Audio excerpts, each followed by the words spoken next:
तो बच्चों इस वीडियो में हम लोग कूलम्स लॉ के कुछ और इम्पॉर्टेंट क्वेश्चंस डिस्कस करेंगे। लास्ट वीडियो में हम लोगों ने एक सिंपल हार्मोनिक मोशन का क्वेश्चन डिस्कस किया था। तो ये एक्स एक्सिस है, ये वाई एक्सिस है और ये जेड एक्सिस है। दो fixed point charge capital Q plus का, यहाँ भी कैपिटल क्यू, दो एक्स एक्सिस पे फिक्स्ड हैं। इसके कोऑर्डिनेट्स l,0,0 हैं, इसके -l,0,0 हैं, ठीक है। और एक थर्ड पॉइंट चार्ज ओरिजिन पे रखा है जिसका मास m है, स्मॉल m, और चार्ज -q है, ठीक है। अब बताना है check nature of equilibrium along X Y Z direction, calculate the time period for very small displacement, ठीक है, इफ मोशन इज एसिस्टम। पहले तो सभी तीनों शॉर्ट में लिख दिया है मैंने प्रॉब्लम को। पहले तो तीनों एक्सिस के अलोंग चेक करना है नेचर ऑफ इक्विलिब्रियम कैसा होगा, स्टेबल, अनस्टेबल या न्यूट्रल इक्विलिब्रियम होगा। फिर यदि किसी पर्टिकुलर एक्सिस में स्टेबल इक्विलिब्रियम होता है, जब स्टेबल इक्विलिब्रियम होता है बच्चों ऑसिलेशन तभी होता है, आप सब लोग जानते हो ये बात। अगर पार्टिकल को राइट में करने से उसे लेफ्ट में वापस लाना है, ऑसिलेट कराना है, तो फोर्स रीस्टोरिंग होना चाहिए, मतलब डिस्प्लेसमेंट के अपोजिट होना चाहिए। लेफ्ट में ले जा रहे हो तो राइट में आना चाहिए।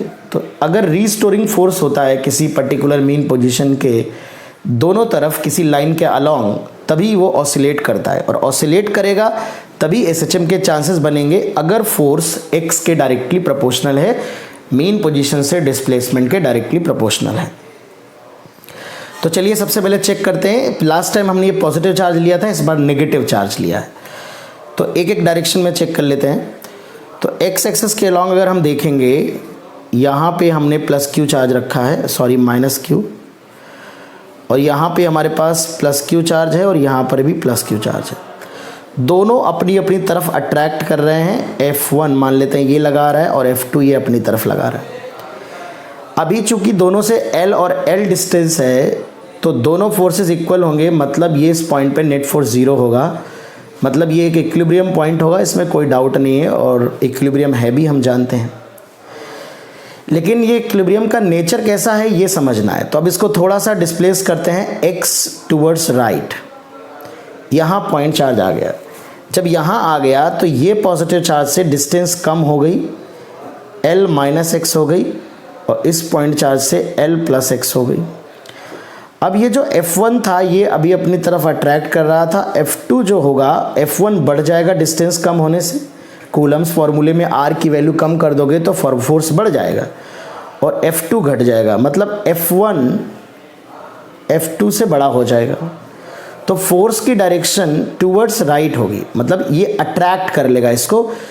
तो जैसे इस चार्ज को टूवर्ड्स राइट डिस्प्लेस करोगे तो ये स्ट्रांगली अट्रैक्ट करने लगेगा। तो फोर्स की डायरेक्शन इस मोहल्ले में, इस रीजन में, इस डायरेक्शन, तो अवे फ्रॉम मीन पोजीशन यहाँ है और फोर्स की डायरेक्शन यहाँ है, अवे फ्रॉम मीन पोजीशन है। सिमिलरली टूवर्ड्स लेफ्ट जब लाओगे तो ये वाला चार्ज स्ट्रांगली अट्रैक्ट करेगा, तो नेट फोर्स की डायरेक्शन ये होगी।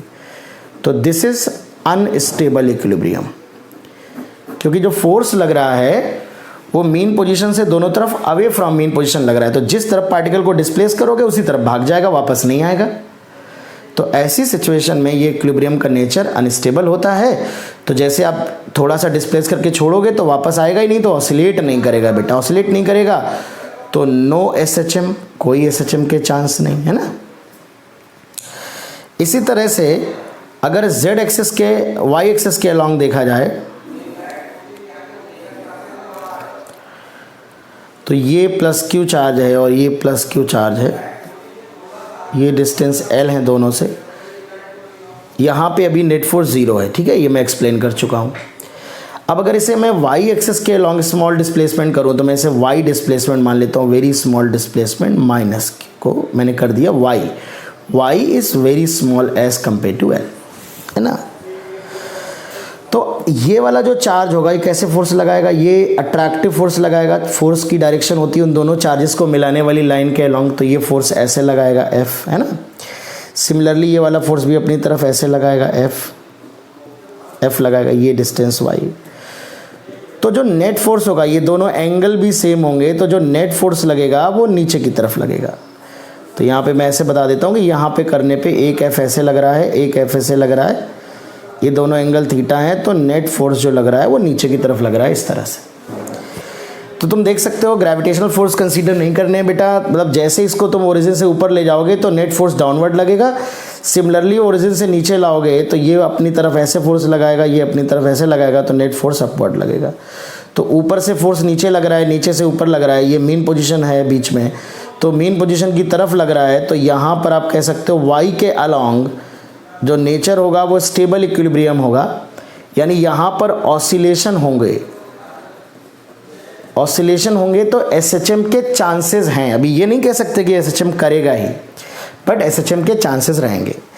सिमिलरली जेड एक्सिस अगर आप देखोगे तो पेपर के परपेंडिकुलर होगी जेड एक्सिस, ठीक है। तो जेड एक्सिस में जब ऐसे पार्टिकल को मूव कराओगे तो ये दो फोर्स लग रहे होंगे इस तरह से, एक ऐसे लग रहा होगा, एक ऐसे लग रहा होगा। तो नेट जैसे पार्टिकल को ऊपर लाओगे तो नेट अट्रैक्शन होगा, दोनों अपनी तरफ अट्रैक्ट करेंगे ऐसे, और नेट फोर्स नीचे की तरफ जाएगा, और नीचे ले जाओगे तो नेट फोर्स ऊपर। जैसे वाई इस लाइन के वाई एक्सिस परपेंडिकुलर है उस पर मोशन जिस तरह से हो रहा है, ऐसे जेड एक्सिस परपेंडिकुलर है उस पर मोशन भी उसी तरह के होगा।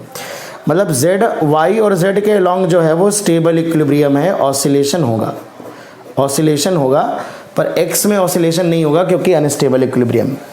इनफैक्ट कोई भी लाइन जो इस लाइन के एक्स एक्सिस के परपेंडिकुलर हो गई और सेंटर से पास होगी, उस लाइन के अलॉन्ग ऑसिलेशन कर सकता है पार्टिकल। अब बस ये चेक करना है कि क्या एसएचएम हो सकता है, ठीक है।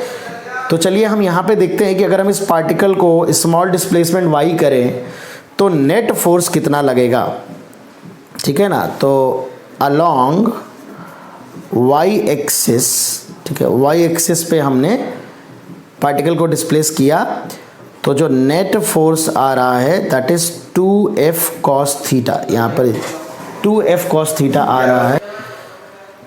तो नेट फोर्स जो लगेगा वो 2f cos थीटा लगेगा टूवर्ड्स डाउनवर्ड, ठीक है। तो डाउनवर्ड तो है ही ऑलरेडी, तो माइनस अंडरस्टूड है, माइनस लगाने की जरूरत नहीं है। अब हमें देखना है कि जो डिस्प्लेसमेंट हमने लिया बेटा वो y लिया है, तो फोर्स अगर y के डायरेक्टली प्रोपोर्शनल है तो काम चल जाएगा, है ना, एसएचएम हो जाएगा। तो चलिए नेट फोर्स कैलकुलेट करते हैं। तो 2 और इन दोनों के बीच का जो फोर्स होगा, यहाँ पे जो दो चार्जेस हमारे रखे हैं, तो ये डिस्टेंस क्या होगी, इन दोनों के बीच की डिस्टेंस होगी, ये L है ये y है।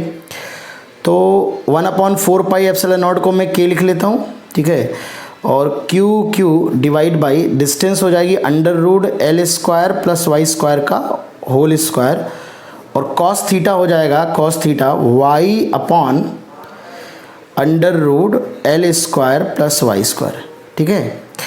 तो नेट फोर्स आ रहा है 2, k लिख दे रहा हूँ मैं 1/4 pi epsilon not Q y divide by L square plus y square की पावर 3/2।